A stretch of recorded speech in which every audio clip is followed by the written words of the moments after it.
નમસ્કાર દોસ્તો.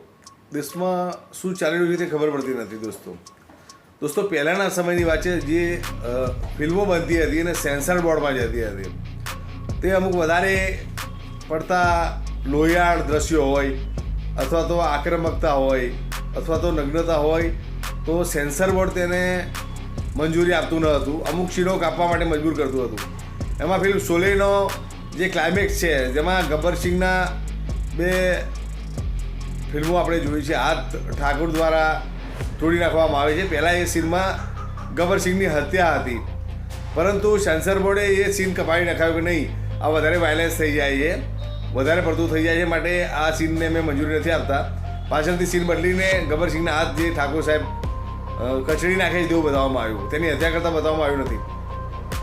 એ રીતે ઘણા ફિલ્મોમાં જે નગ્નતા આવતી હતી, ખાલી બિકની પર બી કોઈ છોકરીને બતાવતા હોય તો પણ સેન્સર બોર્ડ પરમિશન આપતું નહોતું વધારે બતાવવાનું. અમુક એ લોકોને ક્લાસિક સીન લાગે તો જ એ લોકો પરમિશન આપતા હતા. અત્યારના સમયમાં તમે જોઈ શકો છો કે એકદમ બીભત્સતા આવી ગઈ છે ફિલ્મોની અંદર. છોકરીઓ ગમે એવા નાના ટૂંકા કપડાં પહેરે છે અને ખરાબ ચાળા કરતી હોય છે. હિરોઈનો તમે જોજો બિકની પર જ હોય છે, ના બતાવવાના સીનમાં પણ એમને બતાવવામાં આવે છે. બીજું મિત્રો, વાયલન્સ બી એટલું વધી ગયું છે. મતલબ કહેવાનો મતલબ કેટલી અત્યાચારો પણ ફિલ્મોમાં જેટલો ફિલ્મોમાં અત્યાચાર બતાવવામાં આવે, જેટલા વિલન અથવા હીરોને ક્રૂર બતાવવામાં આવે, જે લોકોને મારી નાખે, એમને એક અંગ કાપી નાખે, તેમને રીબાઈને મારે, જેટલા વધારે દ્રશ્યો, જેટલો વિલન ખતરનાક બતાવવામાં આવે કે સામેલા વ્યક્તિને તડપાઈને મારે, તે ફિલ્મો વધારે ચાલે છે. આપણે જોયું છે. આપણું જે સેન્સર બોર્ડ છે એકદમ નિષ્ક્રિય થઈ ગયું છે.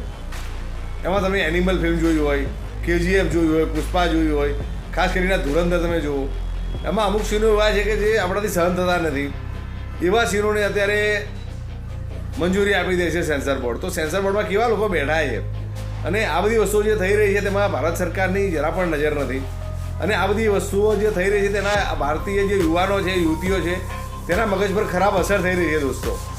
તો આવું બધું ના થાય એના માટે સરકારશ્રીની નમ્ર વિનંતી છે કે વ્યવસ્થિત સેન્સર બોર્ડની રચના કરો અને સારા માણસોને બેસાડો, જેથી આટલી જે હિંસકતા અને નગ્નતા ફિલ્મોમાં કે સિરિયલોમાં દેખાડવામાં આવે છે તે ના દેખાડે. અને યુવાનો જે ગેરમાર્ગે દોરાઈ રહ્યો છે આ જોઈને, દરેકને ડોન બનવું છે અને દરેક છોકરીને હિરોઈન બનવું છે, તેવું ના થાય ને સંસ્કારી યુવાનો બને, યુવતીઓ સંસ્કારી બને દોસ્તો. બસ આટલો વિડીયો હતો. જાગૃત થાવ દોસ્તો ને આ બધી બાબતોનો વિરોધ કરો. અને તમે વિરોધ નહીં કરો તો આવનાર પેઢી, આ જે કમાનારા વ્યક્તિઓ છે જે તો હિંસા બતાવી, નગ્નતા બનાવી કમાઈ રહ્યા છે, પણ તમારા બાળકો, તમારા જે દીકરાઓ દીકરીઓ છે તેમનું ભવિષ્ય બરબાદ થઈ રહ્યું છે. તો મિત્રો આની પર ધ્યાન આપો અને સેન્સર બોર્ડ પર જરા સ્ટીક બને અને આ બધી વસ્તુઓને પરમિશન આપતું અટકે. આપણો આ સનાતની દેશ છે.